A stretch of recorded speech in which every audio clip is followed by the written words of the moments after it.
AppSec2Go, o podcast da Conviso. Olá, pessoal, sejam bem-vindos a mais um episódio do podcast AppSec2Go, uma iniciativa da Conviso para fomentar a comunidade AppSec. Eu sou Gabriel Galdino, Developer Advocate da Conviso, e hoje estou aqui com a Thalita Rodrigues. Tudo bem, Thalita? Tudo bem, gente? A Thalita é engenheira de segurança da informação e criptografia, formada em sistemas de informação e mestranda em criptografia pela USP, apaixonada por criptografia e acredita que o maior caminho é a pesquisa. Eu também acredito. E chamei a Thalita para a gente falar sobre criptografia, que é uma técnica fundamental para garantir a segurança dos dados e também da nossa aplicação. E é um tema que todas as pessoas desenvolvedoras precisam conhecer. Embora existam especialistas, que estudam esse tema com grande profundidade, a gente não pode pensar que pessoas devs precisam estar distante desse assunto. E quando a gente fala em AppSec, em construir segurança durante o ciclo de desenvolvimento, também significa construir código seguro. E a criptografia ela é parte essencial disso. Para isso, então, convidei a Thalita. Obrigado, Thalita, por você ter aceitado esse convite para falar, então, sobre um pouco do que é a criptografia e como a gente pode implementar como a gente pode implementar isso durante o nosso dia a dia de desenvolvimento. Mas, antes de começarmos, é importante lembrar que no nosso blog você encontra uma série de artigos e muito conteúdo interessante sobre segurança de aplicações. Não deixe de conferir.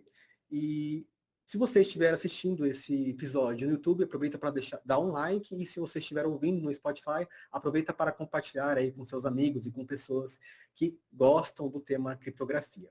Agora que falei um pouco aí sobre o que a gente vai conversar, Thalita, gostaria que você se apresentasse aí para o nosso ouvinte, falasse um pouco de como você chegou à criptografia, por que você gosta desse tema e um pouco até da sua pesquisa de mestrado. Boa. Eu sou a Thalita, as pessoas normalmente me chamam de Thali, o pessoal quando me chama de Thalita porque eu fiz alguma merda. Eu estudo cripto fazem uns 9 anos, antes de todo mundo achar que cripto é cryptocurrency, Bitcoin. E desde então eu venho nessa saga de o que é trabalhar com criptografia, principalmente o que é trabalhar com criptografia no Brasil. Eu trabalhei basicamente com segurança da informação desde que eu me formei, fazem uns 6 anos que eu estou trabalhando como Security Engineer, né? E dentro de segurança da informação eu sempre puxei coisas relacionadas à criptografia, porque no Brasil a gente tem poucos, quase nenhum times dedicados à criptografia em si, porque infelizmente, né, o Brasil ele é um país onde tem empresas de produto, né? A gente não tem empresas que desenvolvem tecnologia aqui, assim, tipo, a gente tem uma ou outra, mas a maior parte das empresas, elas desenvolvem produtos finais. E empresas que desenvolvem produtos finais, a gente tem sorte quando elas têm um time de segurança, né? Quiçá um time dedicado à criptografia. Então, é um caminho difícil de se trilhar. Eu comecei a estudar cripto, e aí aqui é o Exposed. Eu sabia que eu sou aquela clássica pessoa que sabia que queria fazer computação desde muito jovem, quando, sei lá, brincou com o primeiro computador. Mas aos 16 anos eu li o livro do Dan Brown de Fortaleza Digital. Sim, gente. E eu fiquei apaixonada por todas aquelas tecnologias que ele descrevia no livro. Eu fiquei pesquisando as coisas e tal. E aí, dentro disso, eu achei o assunto de criptografia. E eu achava, tipo, muito louco a ideia de conseguir esconder coisas em plain sight, né? Tipo, na vista de todo mundo. Eu achava, tipo, era muito bizarro para mim essa ideia. E aí, quando eu entrei na faculdade, de fato, eu comecei a procurar coisa tipo, comecei a fazer pesquisa na área. Então, fiz meu primeiro projeto de pesquisa com criptografia. Hoje a gente chama essa criptografia de lightweight cryptography, que é criptografias aplicadas a hardwares pequenos. Então, na época, era o boom do Arduino. Então, a gente fazia camadas de criptografia para Arduino, que compunha redes de sensores sem fio. E aí, depois, eu fiz meu TCC também na área, já em criptografia aplicada a ambientes distribuídos, que era, tipo, na época a gente estava falando muito sobre, tipo, quanto de acesso aos seus dados, o Dropbox tinha, o Google Drive tinha, etc. Na verdade, nem tinha tanto Google Drive na época, mas tinha uns drives desses aí na época.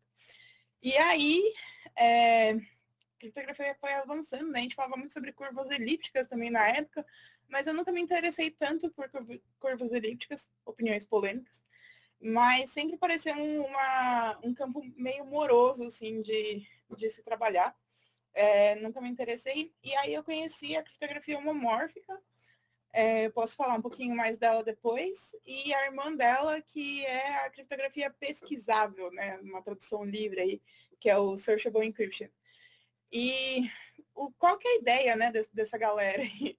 O que aconteceu, né? Tipo, a galera a galera tava um dia aí olhando pro céu e aí falou, e se? E se a gente conseguisse manter o dado criptografado mesmo em uso? Olha só que loucura, né? Se a gente conseguisse não precisar de criptografia, porque o maior risco sempre é os dados em claro, que todo mundo consegue ler, certo? E se a gente não precisasse mais disso? Será que dá? Aí nasceu essas vertentes de o que a gente chama de criptografia de dados em uso, que é quando você não precisa decriptografar o dado para você computar coisas em cima do dado. Hoje em dia, tipo, é um super, né, hot topic, assim, em research. Tem algumas empresas já tentando produtizar essas criptografias e tal, e ela é aplicada a diferentes cenários, assim. Então, tipo, por exemplo, imagina que você tem uma blockchain em que os dados dentro da sua chain, eles não precisam serem claros. Então, tipo, eu consigo fazer toda a verificação dos nós e etc., sem precisar saber o que é que eu estou verificando em si. Então, eu adicionaria muito mais segurança àqueles dados ali daquela transação, ou enfim, daquela aplicação da chain. Ou então, imagina que eu tenho um banco de dados em diferentes cloud providers e eu posso pegar esses dados e dar para o meu modelo de IA aprender e, enfim, tirar dados dali, fazer coisas sem o meu modelo de IA precisar saber que dados ele está trabalhando, etc. Então, o Morphic Encryption e Searchable Encryption tenta fazer isso. A minha pesquisa especificamente, né, e aí eu sempre brinco que a gente, pesquisador, a gente é especialista numa coisa muito, muito pequena. E aí, no meu caso, eu trabalho com Searchable Encryption aplicado à rede peer-to-peer, mais especificamente ao protocolo DHT, que é o mesmo protocolo do BitTorrent. Então, eu estou tentando fazer um mashup das duas tecnologias e ver se eu consigo, por exemplo, não sei, armazenar dados no nó sem a pessoa que está armazenando esse dado saber o que é esse dado e ter acesso a ela e tal. Então, a pessoa armazena o torrent, mas ela não sabe exatamente o que ela está armazenando e ela não tem acesso a isso. Isso pode ser aplicado a inúmeros cenários, principalmente a cenários onde o dado ele é monetizado de alguma forma, né? Então, tipo, se você usa uma rede distribuída para armazenar dados que são monetizáveis, se o nó tem acesso àquele dado, ele pode monetizar em cima desse dado ele mesmo, ele não precisa entregar para você de volta, sabe? Então, essa, por exemplo, seria uma das aplicações. Outra aplicação é trazer isso, por exemplo, para uma blockchain. Quando eu ouço, assim, a sua trajetória, Thalio, eu penso, meu Deus, você está estudando no futuro, né? Porque dados que são criptografados e eles ainda conseguem ser utilizados sem eles, né, serem decodificados, isso parece uma coisa tão complexa, impossível e ao mesmo tempo surreal, assim. Então, parabéns aí pela sua jornada. E eu quero perguntar se você conhece o Eduardo Lopes, professor da Poli. Não. Eu tive aula com ele sobre criptografia e eu lembro que tinha tantos cálculos, tanta coisa, que era muito cálculo, nossa, era muito número e assim, quem estuda criptografia assim, de modo muito superficial, acaba não percebendo que é algo muito, às vezes, muito denso de complexidade, enfim, de lógica ali por trás.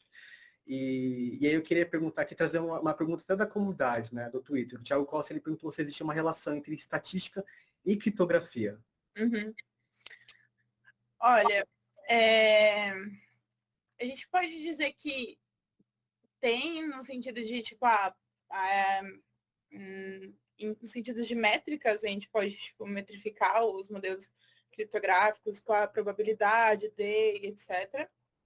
Mas onde eu vejo mais estatística sendo aplicada em criptografia é na parte de criptoanálise, que é a área da criptografia onde tenta quebrar os modelos.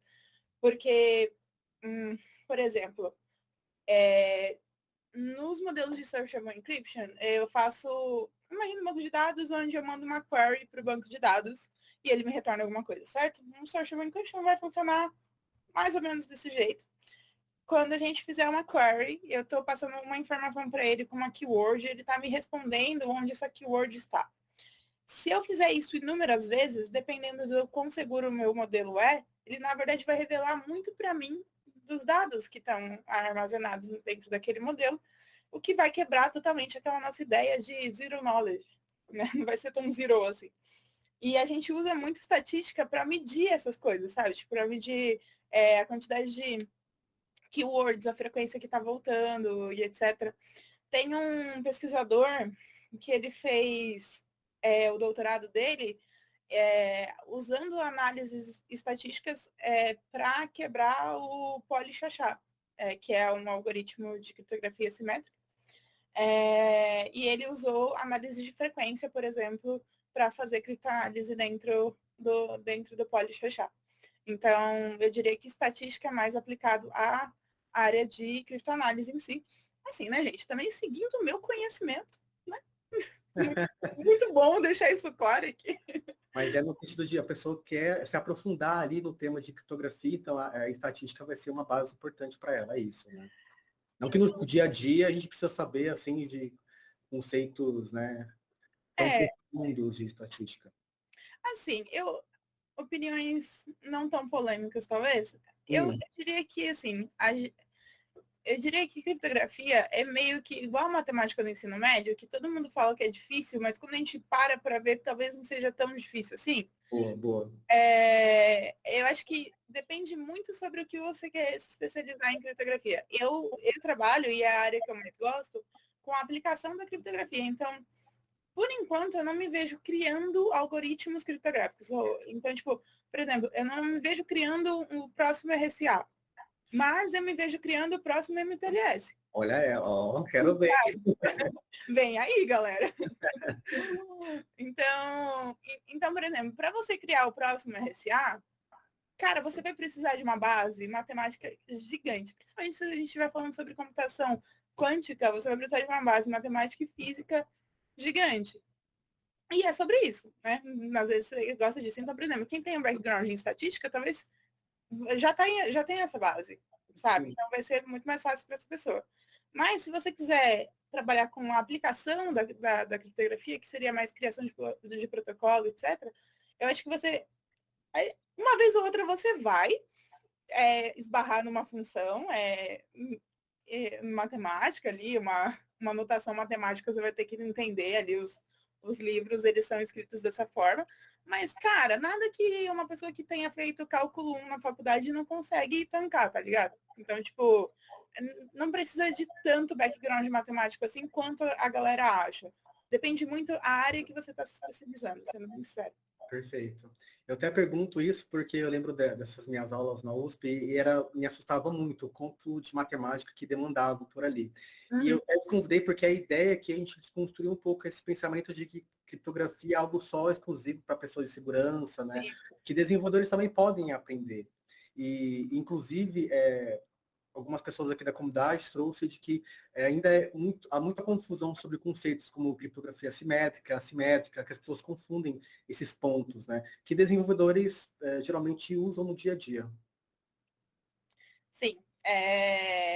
E eu acho que é muito isso, assim, tipo, o básico, ele precisa ser muito bem explicado, e ele não é. Eu acho que eu não sei, eu não tenho uma resposta ainda para isso, eu tenho algumas teorias, mas eu vejo que existem pessoas muito avançadas em estudos de fazerem novas criptografias, porque os computadores quânticos estão chegando, isso é real, isso é mais real do que a galera acha. Acho que quando a gente vai nas conferências, principalmente lá fora, a gente vê o quão real, na verdade,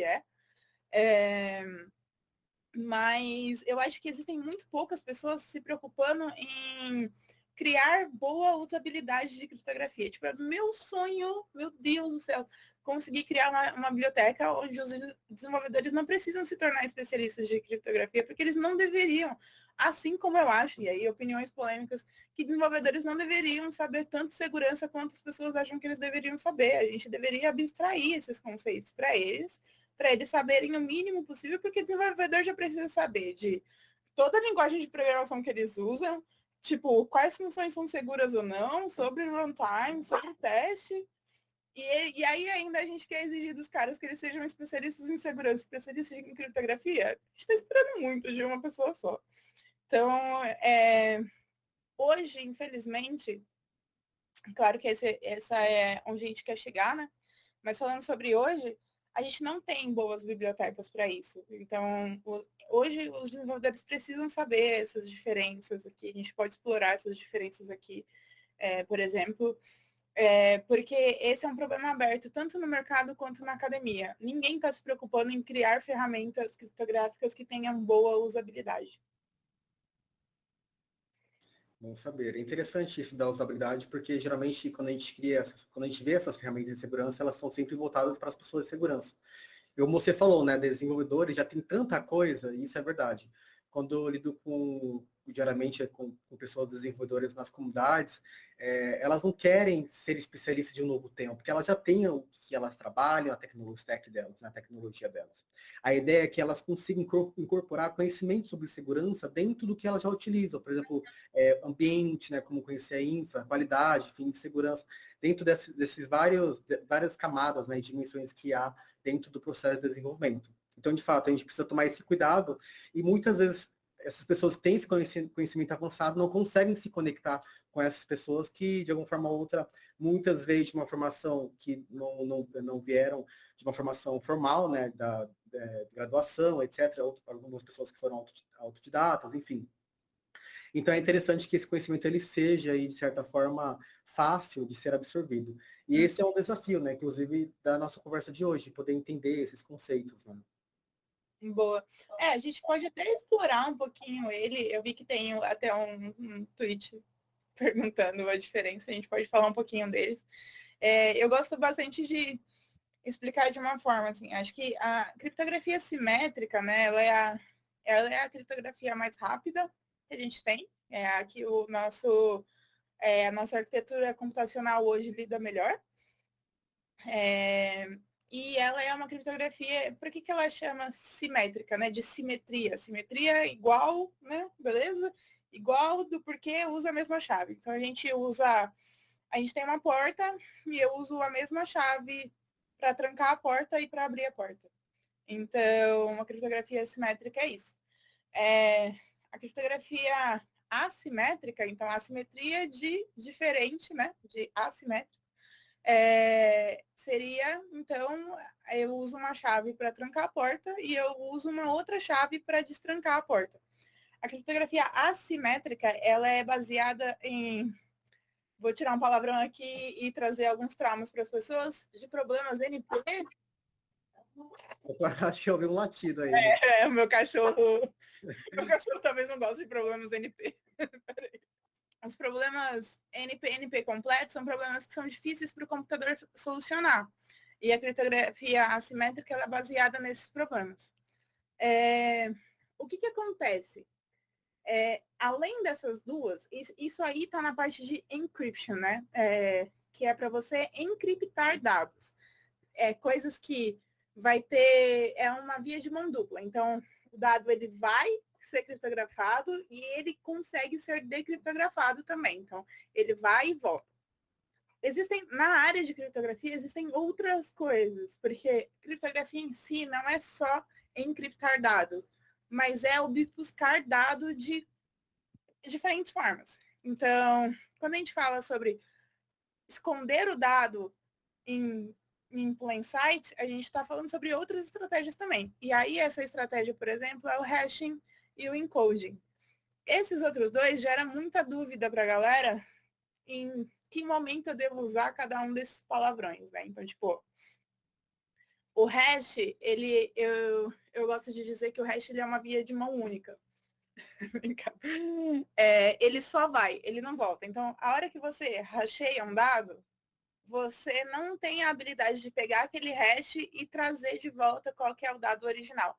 Você só tem a habilidade de hashear outra coisa e comparar esses dois resultados para ver se é a mesma coisa que entrou. Então, ele é uma via só de mão única, ele só vai.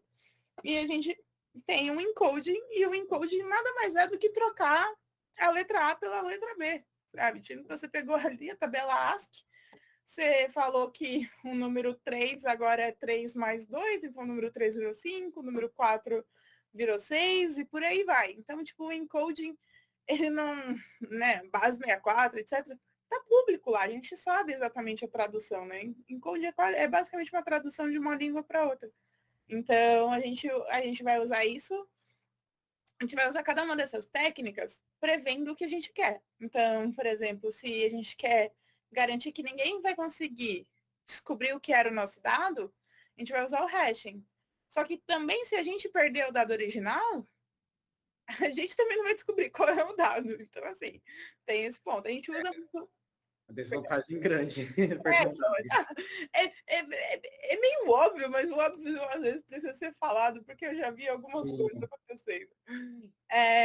Então, por exemplo, a gente usa muito hashing e derivações, né, de hashing para armazenar senhas. Então, né, deveria-se usar isso, na verdade, para armazenar senhas. Então, a gente não armazena a senha do usuário, a gente armazena o hashing dessa senha. Então, quando o usuário imputa a senha dele, a gente hasheia isso com o nosso algoritmo e compara para ver se o hash das duas coisas são iguais. Então, a gente supõe que ele colocou a senha correta e libera o acesso, né? Tipo, falando aqui de uma forma bem mais alto nível e tal. Um erro que eu vejo muita gente usando, cometendo é usando criptografia assimétrica onde não precisa ser usado. Hoje a gente tem modelos que a gente chama de criptografia híbrida. E o que é isso, né? É quando a gente usa a criptografia simétrica, né? Que é igual com a mesma chave para criptografar o dado em si, e usa a criptografia assimétrica para criptografar a chave, né? Então, a gente chama isso de envelope. Então, imagina que você escreve uma carta para alguém, manda essa carta. Aí, você trancou essa carta numa caixinha. E aí, você pega a caixinha e coloca num outro envelope e envia para a pessoa. E só a pessoa consegue abrir esse segundo envelope. É meio que essa a ideia. Criptografia dentro da criptografia. Criptografia dentro da criptografia. E muita gente acha que isso é mais seguro, mas isso, na verdade, é mais seguro dependendo do seu cenário. Por exemplo, se você não tem uma forma de garantir, de enviar a chave simétrica para a pessoa em um canal seguro, aí beleza, você usa a criptografia assimétrica para enviar a chave porque você não consegue garantir um canal seguro. Mas, por exemplo, se você está dentro da sua empresa e todos os seus serviços ou todas as pessoas que precisam acesso daquela informação têm acesso a um gerenciador de acessos ou a um vault ou alguma coisa assim, a gente pode colocar essa chave simétrica lá dentro e gerenciar o acesso a essa chave com os nossos gerenciadores de acesso que forem usados dentro da empresa. A gente não precisa usar criptografia híbrida para isso, e isso salva uma quantidade de processamento enorme, e a gente ainda vai estar garantindo os mesmos princípios de segurança. Então, eu acho que acontece muito isso na área de segurança, né? Enfim, pelo menos é a minha opinião, de que pela falta de conhecimento sobre os tópicos, as pessoas adicionam mecanismos de segurança que, na verdade, não estão adicionando mais nenhuma camada de segurança em si. Ela está adicionando ou mais burocracia ou mais processamento dentro das coisas. Então, é muito importante entender o que você quer com aquele dado. O que você quer proteger, para onde esse dado vai, quais os controles que você tem sobre o dado criptografado, sobre a chave, o seu remetente também, quem vai acessar, quais os controles que ele tem, quais as garantias de segurança que ele já tem, para você decidir se você precisa de uma criptografia mais robusta, como o RSA, como curvas elípticas, ou se você pode ir com um bom AES feito direitinho, né, de uma biblioteca confiável e um bom gerenciamento de chaves, sabe? Às vezes é mais simples do que a gente pensa. Com certeza. Isso que você falou é muito importante te destacar, né? É importante que você saiba o que você está fazendo, para onde vai esse dado, ou seja, você ter o conhecimento, ou buscar obter o conhecimento sobre esse processo e saber como ele funciona, porque isso pode funcionar para outras questões que envolvem segurança. Que as pessoas, por exemplo, vou resolver um problema aqui, vou usar uma ferramenta X. E às vezes nem sabe o que essa ferramenta faz. Vão fazer um processo, mas sem ter o conhecimento do porquê daquele processo. Porque a segurança está sempre sendo atualizada, né? Então, tantos processos, ferramentas, protocolos, tudo a gente precisa estar sempre se atualizando, entendendo o porquê e também aperfeiçoando essas práticas. Senão vai ser burocracia e não vai ter eficiência com o objetivo que ele traz, né? Exato. Outro ponto que você trouxe aí, que acho que é interessante agora a gente abordar, mas agora em termos práticos, é sobre as queries, né? A gente daí pensar, fiz a conexão com um banco de dados, vou enviar meus dados para lá, mas em qual momento que eu envio, que eu construo, né, que eu criptografo esses dados? Ou melhor, né, será que eu já posso anteceder essas questões antes de desenvolver? E aí trago aqui a reflexão, né? Como que a gente traz a criptografia já para a fase de design? Uhum. E isso também já trazendo uma reflexão do Marcos aqui do Twitter, que ele falou assim, qual que é o básico para fazer sistemas seguros? E aí eu penso, talvez o básico seja você já começar a fazer isso evidenciando logo antes de você construir o seu código. O que você acha? Eu sou super fã de grandes quadros brancos e desenhar caixinhas antes de a gente botar a mão no código. Eu acho que tanto enquanto desenvolvedora, tanto quanto pessoa de segurança, eu gosto muito da parte de desenho e eu acho que um bom desenho faz a gente até desenvolver mais rápido as coisas. Eu, particularmente, gosto de pensar muito sobre o ciclo do dado dentro do seu ambiente. Então, tipo, que momento o dado está entrando, quais as transformações que acontecem com o dado dentro do seu serviço e para onde esse dado vai depois. Para onde esse dado vai depois é muito importante também, porque às vezes a gente meio que esquece, né? Tipo, tá bom, estou enviando o dado, então, para alguém por uma requisição HTTP. Tá, mas quem é esse alguém? Quais são esses dados, né? Sofreu transformações, pegou dados de algum lugar, então qual que é o dado final e etc. Porque o que acontece? A gente pode aplicar a criptografia em diferentes estados. Então, beleza, vamos dizer que eu tenho um serviço, ele recebe um dado, faz transformação e envia o dado. Eu posso aplicar a criptografia ali durante a transformação e já enviar esse dado criptografado, e aí eu não preciso me preocupar para onde ou como o dado está indo, porque ele já está criptografado e é isso aí. Só preciso me preocupar em dar acesso à chave para outra parte. Pode ser. Eu posso aplicar criptografia no transporte desse dado para o outro lugar, e está tudo bem também. Se eu confiar na outra ponta, eu só aplico criptografia ali no canal e está tudo certo. Ou então eu criptografo o dado lá na outra ponta, onde quando chega também eu posso fazer, e posso fazer junção de diferentes desses métodos, né? Então, por exemplo, eu posso ter uma criptografia de transporte e uma criptografia de armazenamento. Então, eu não preciso me preocupar em processar o dado, em criptografar o dado aqui na minha ponta. Eu criptografo o banco inteiro e só vou decriptografando os dados que eu vou usando. Só que para fazer isso, por exemplo, você precisa entender qual banco de dados que você está usando, porque a gente tem bancos de dados que não lidam bem com criptografia da tabela toda, ou da tupla toda, enfim, do grafo todo. Escolha aí a sua estratégia de armazenamento de dados. Então, a gente precisa pensar no ciclo do dado dentro do nosso sistema para conseguir definir, tipo, quais são... O que eu quero, por exemplo, já tive pessoas que eu ajudei em que elas precisavam mandar um batch numa requisição HTTP. E elas chegaram até mim e falaram, preciso de criptografia nesse batch. Aí eu, tá, mas o que a gente está mandando? A gente está mandando XYZ e esse dado aqui que é PII. Cara, mas então a gente não precisa... Esses dados aqui, eles são sensíveis e tal? Não, não é. Então a gente só precisa criptografar esse campo. A gente não precisa criptografar o resto, né? Então, a gente fez uma parada e a gente criptografou só um campo. A gente economizou muito tempo de processamento, muita coisa e garantiu a segurança do que a gente precisava garantir. E por que eu falo isso? Porque quando a gente aplica não só a criptografia, mas mecanismos de segurança de forma demasiada, vai acontecer uma coisa muito louca. As coisas vão ficar lentas. Principalmente em sistemas complexos, em sistemas muito distribuídos, etc. Vai ter uma hora que por exemplo, para empresas que aplicam pipeline e que usam segurança. Tem muita empresa que um step da pipeline é um step de segurança, né? Tem vários checks ali. Se você adiciona check demais, então começa a ser aquela pipeline que demora 2 horas para subir o negócio em produção. Ou para falhar, né? Para dizer que deu uma falha. A parada começa a parar de ser eficiente, né? Então, por isso que a gente precisa pensar. Então, pensa no ciclo do dado e quais são os pontos que você quer proteger. Aí você consegue aplicar a segurança, a criptografia mais cirurgicamente, vamos dizer assim. Sim, a gente sempre fala de shift left, né? Acredito que você pensar a criptografia logo no início também faz parte do shift left, você pensar a segurança logo no início. E como você comentou, né? Evita retrabalho, evita custos, e isso é sempre o melhor.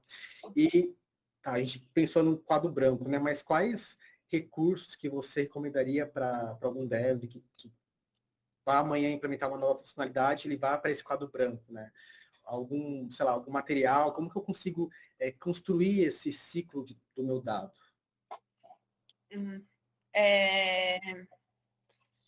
Eu não sei se é uma pergunta específica.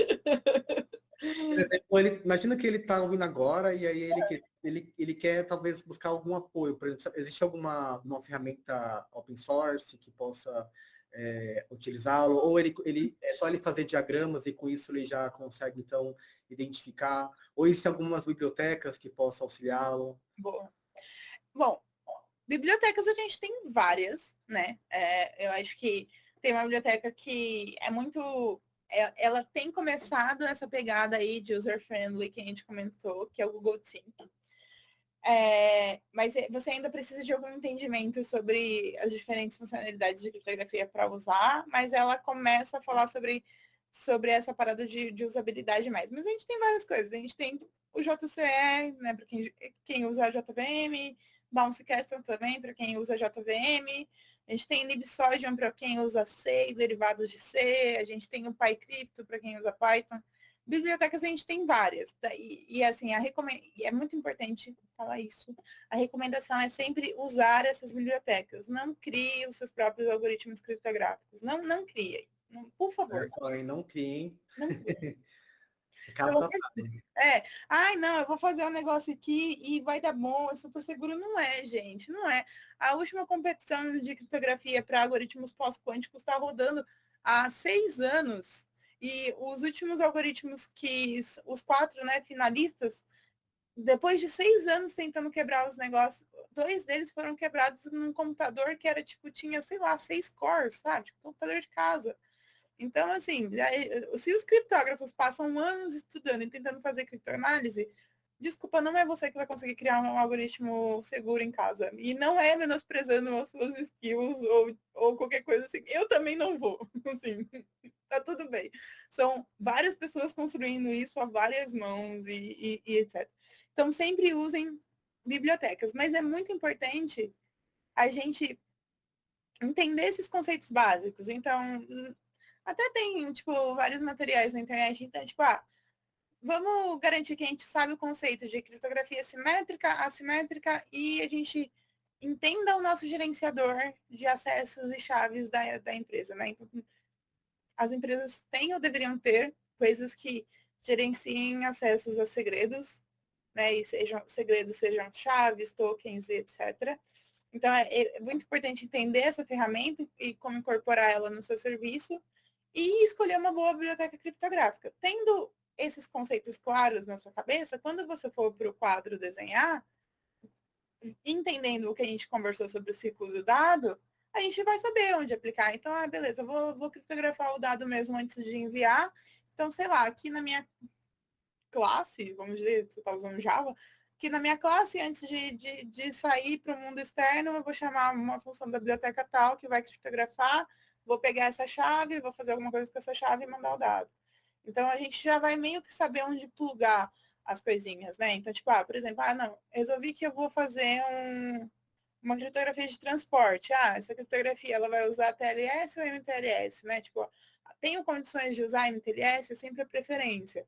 Então, beleza. Vou pegar aqui na biblioteca, implementar o MTLS ali, se já não for implementado no que você estiver usando, gerencio os certificados ali e bala, sabe? Então, eu acho que é mais isso, assim, tipo, as ferramentas elas estão aí, é mais como saber usar elas. Exatamente. E imagino que tenha muita informação, né, na internet, temos também outras instituições, né, por exemplo, o OASP, que traz algumas definições interessantes de segurança de aplicações. Então, sempre também tomem cuidado com quais bibliotecas você pode pegar na internet, né? Tem sempre essas questões. Quando tudo que envolve segurança, vocês procuram tudo que tem resguardo científico, né, resguardo aí de alguma entidade amplamente reconhecida. Agora eu queria... Eu só ia comentar que as melhores bibliotecas criptográficas são bibliotecas open source. Só. E eu queria perguntar, como você falou, né, aí no dia a dia, aí pegar uma classe Java, coloca ali a biblioteca e tal, aí gera um código, enfim. Como que a gente consegue, então, integrar essas necessidades de criptografia no fluxo de trabalho, né, de um dev?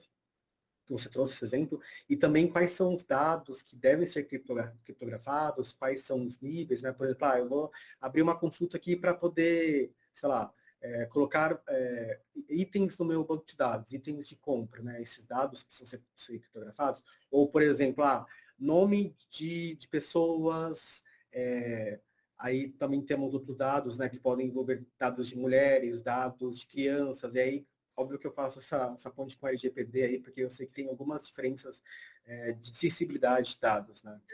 Uhum. Boa. Bom, sobre quais dados criptografar, eu acho que a resposta é não criptografem todos. Sempre dá para ou você usar estratégias de anonimização ou estratégias assim. É sempre muito importante se perguntar qual é o risco, né? Se esse dado for vazado e etc. Mas existem dados que, por sua natureza, precisam ser sempre criptografados, que são, enfim, senhas, né? No geral, a gente, na verdade, preferencialmente hasteados. Mas, e aí vai depender do uso de dados da sua empresa.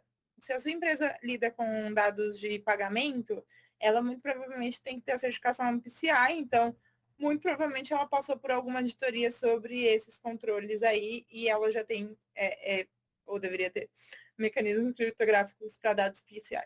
Beleza. E aí tem os dados PII, né, que daí seriam os dados que identificam uma pessoa, e aí a gente sempre vai precisar criptografar esses dados, seja em armazenamento, seja em transporte, etc. E depende do produto que a sua empresa está, tem mais regras, menos regras. Só que com a LGPD, a gente começou a questionar muito sobre, tipo, a gente tem o personal informations lá e beleza, mas existem outros dados que dá para identificar uma pessoa se a gente prestar um pouquinho mais de atenção. Então, por exemplo, sei lá, eu estou armazenando transações de um cartão. Quais dessas transações, será que se eu pegar uma lista de transações, eu consigo identificar a pessoa sem ter o nome dela? Sabe? Tipo, então, se tem algum dado ali dentro daquela lista de transações que conseguiria identificar uma pessoa, então sim, é possível que você precise identificar esse dado. Outra coisa também que a gente precisa pensar, e eu acho que é pouco pensado, é o impacto na marca. Então, digamos que a gente tem, vamos lá, essa lista aí de transação de cartão. Tá lindo, assim, eu não consigo identificar o usuário que fez as transações de cartão. Suave. Mas, se essa lista vazar, qual que é o impacto para a marca se essa lista vaza? Então, porque toda vez que tem um data leakage, né, o vazamento de dados em si, a gente perde confiança naquele produto que a gente está usando.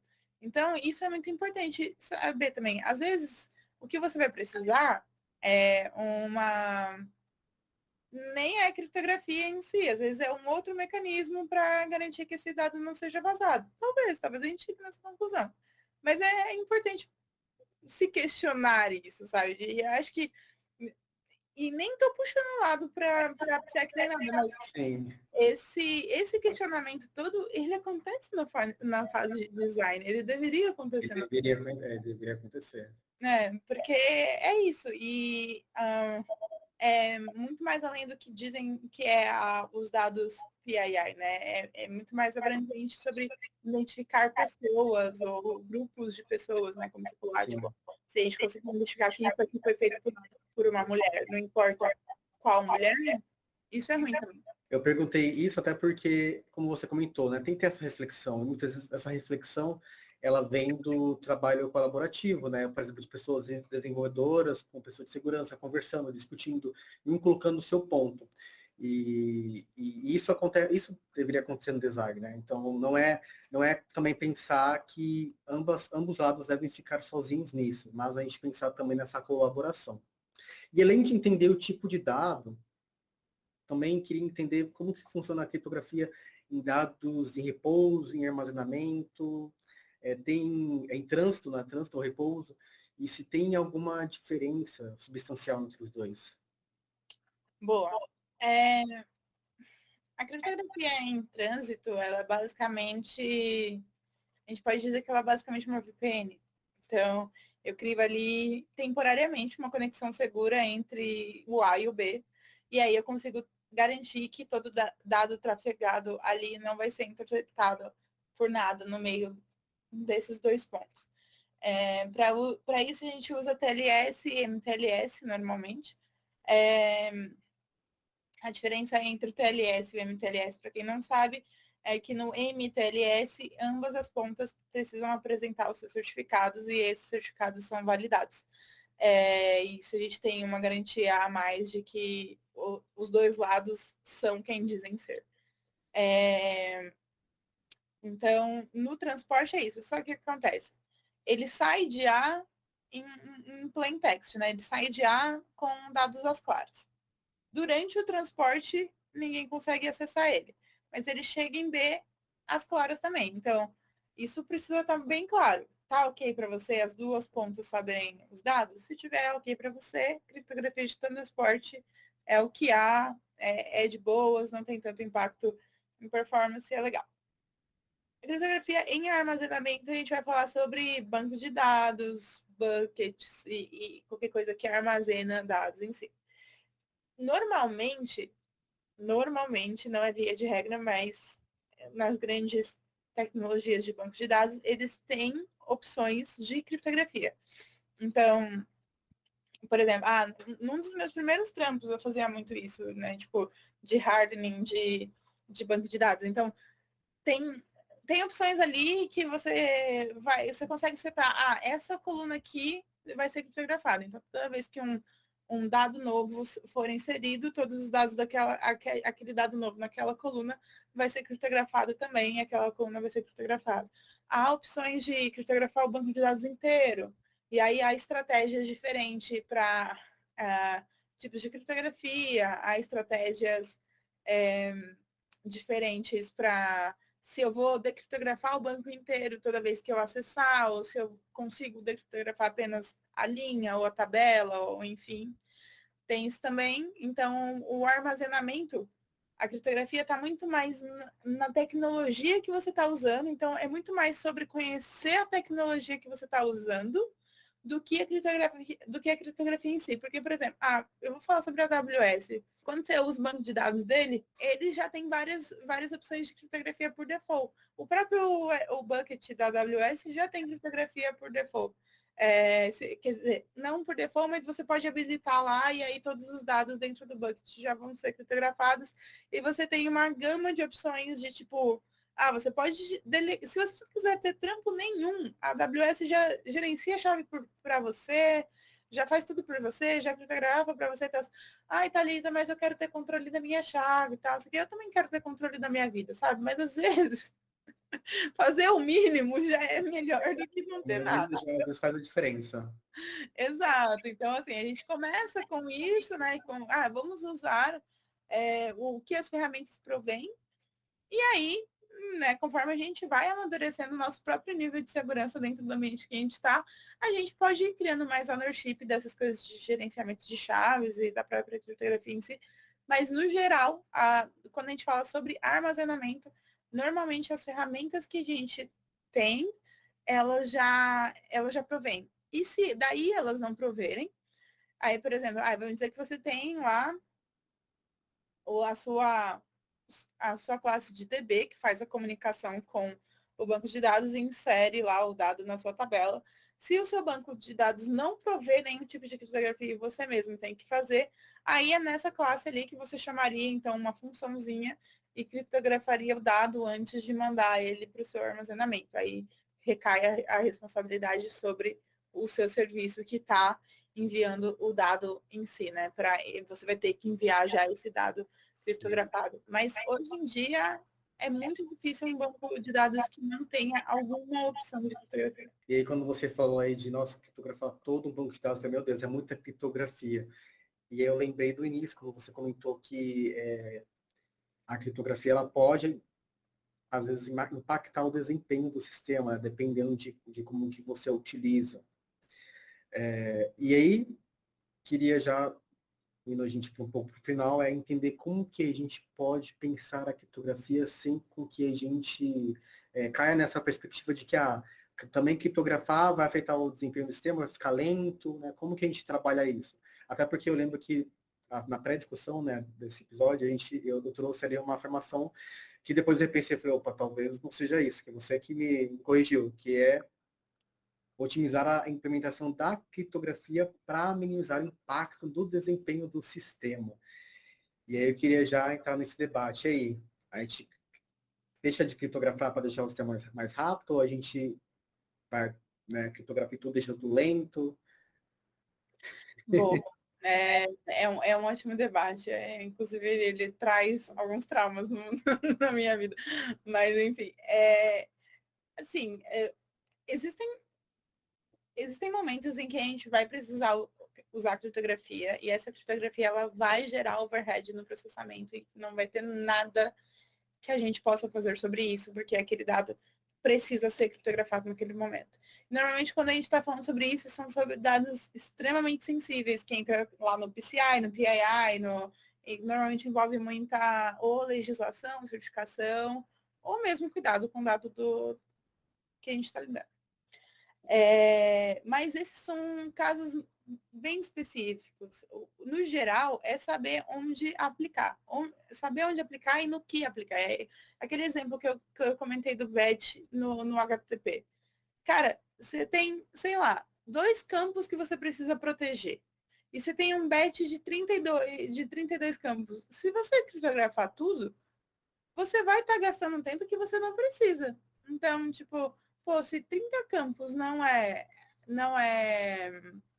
relevante estar criptografados e só 2 então bora criptografar ali, né? Tipo, em vez de criptografar a requisição inteira, criptografa só os campos necessários e manda. Então, é aquilo que a gente falou, pensar um pouquinho sobre o que você quer criptografar. Thalita, mas poxa, criptografar o batch inteiro adiciona mais segurança. Cara, vai fazer com que nenhum dos dados seja lido, de fato vai.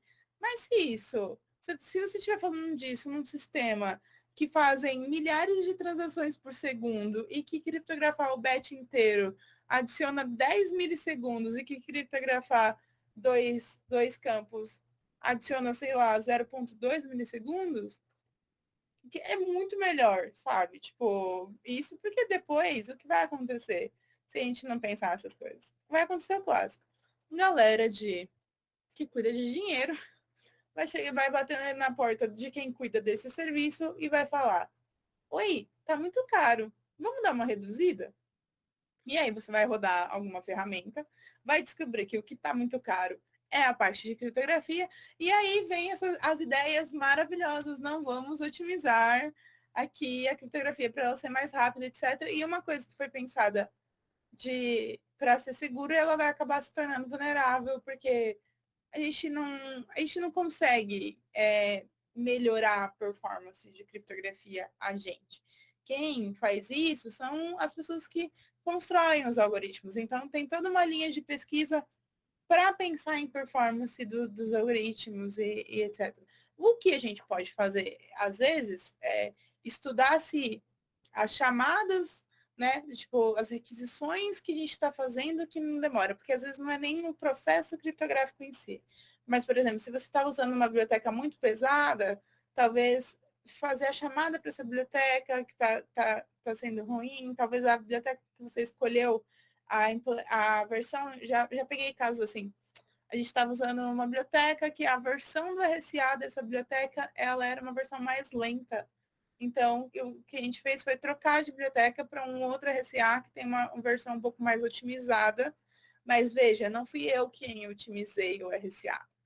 Eu peguei uma biblioteca que tem comprovadamente uma versão segura e mais otimizada e coloquei no lugar.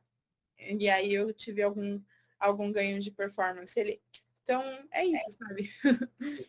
É legal essa discussão porque eu lembro de outro episódio que eu gravei com o Heitor, que a gente falou sobre usabilidade e segurança, né? E querendo ou não, você pensar nas telas de uma aplicação, né? Por exemplo, a segurança acaba tendo algumas telas a mais ali para poder fazer a autenticação, etc. E aí tem gente da área de usabilidade que reclama disso. Então, imagino que para vocês, a criptografia, tem um pessoal da performance, né? Não, mas está ficando lento o aplicativo. Tem que tirar isso, aquilo. Então, o que a gente chegou na conclusão naquele episódio, eu acho que também nesse, dentro dessa discussão, é válido. É a importância da conscientização em AppSec. Se as pessoas soubessem a importância da criptografia, né? Se as pessoas... E aí não só limitando aos desenvolvedores, mas às próprias pessoas que criam um produto, ou que estão, né, dentro desse processo de construção de produtos digitais. É entender como a segurança de aplicações é essencial. Nunca é pouco. Toda a segurança aí, sempre, quanto mais insercionar, né, dentro do escopo do seu negócio, é melhor. Então é importante a gente ter essa ideia da conscientização, de todo mundo pensar por que a criptografia, às vezes, ela tem ela impacta na performance, enfim.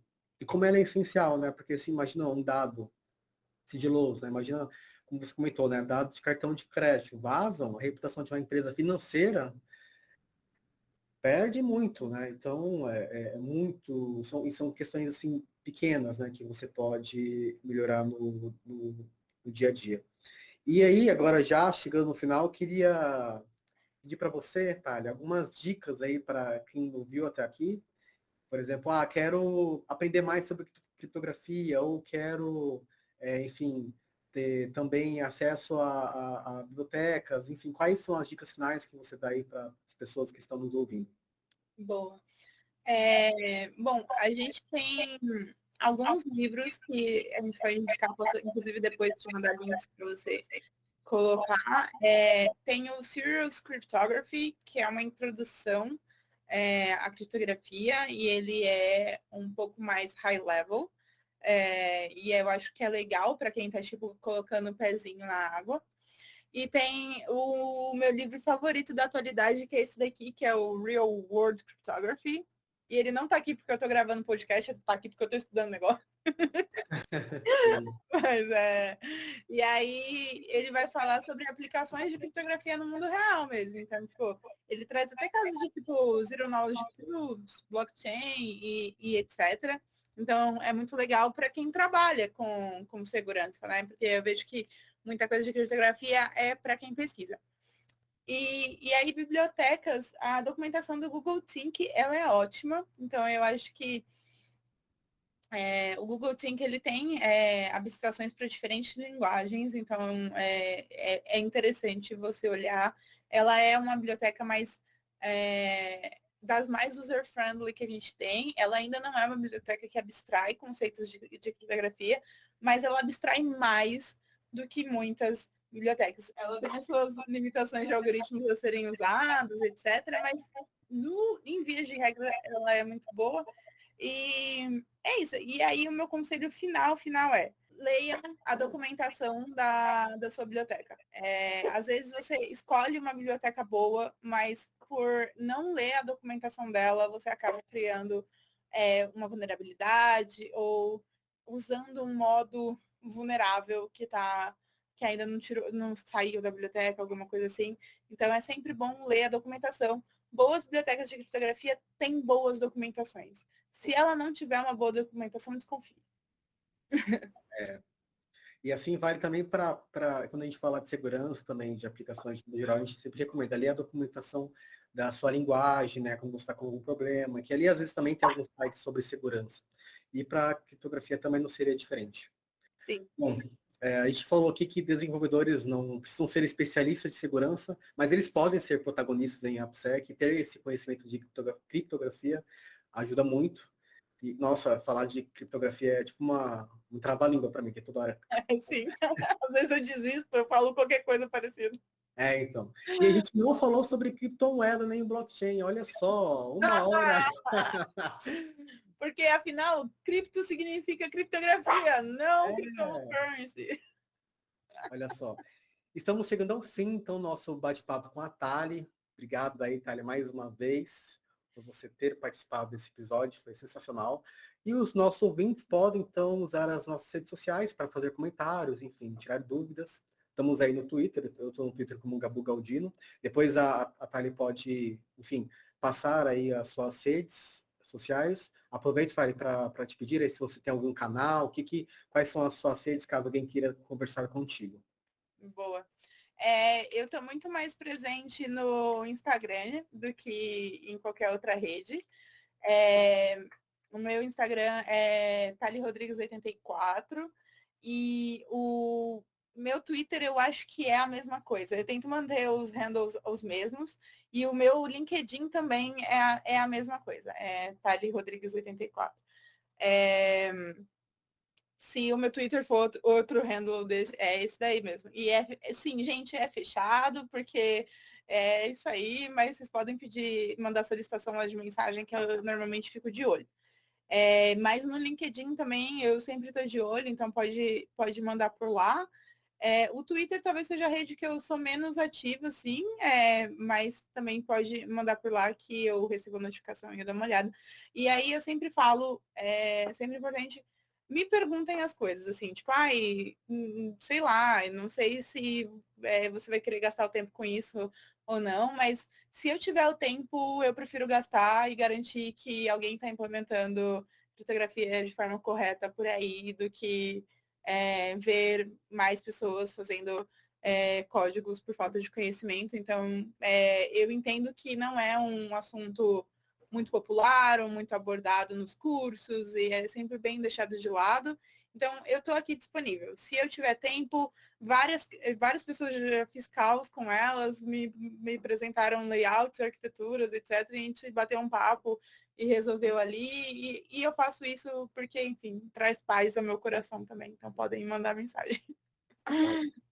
Eu fico de gratidão para você por você estar colaborando aí com a comunidade, né? Quando a gente fala aí de AppSec, também é dessa ajuda mútua, né? E eu te conheci, inclusive, dentro desses eventos, né? De alguma palestra sua antiga, e é legal saber que você está aí apoiando outras pessoas. A nossa conversa acaba por aqui. Muito obrigado por você ter acompanhado esse episódio até agora. Espero que tenha contribuído com o seu conhecimento sobre AppSec e criptografia. E para continuar recebendo notícias sobre o mundo de AppSec, siga-nos nas redes sociais e também acompanhe o nosso blog da Conviso, que estará com o link aqui na descrição. E também ouça os outros episódios aí do AppSec2Go e o AppSec Drops. É isso, muito obrigado, pessoal. Tchau, gente. Obrigada.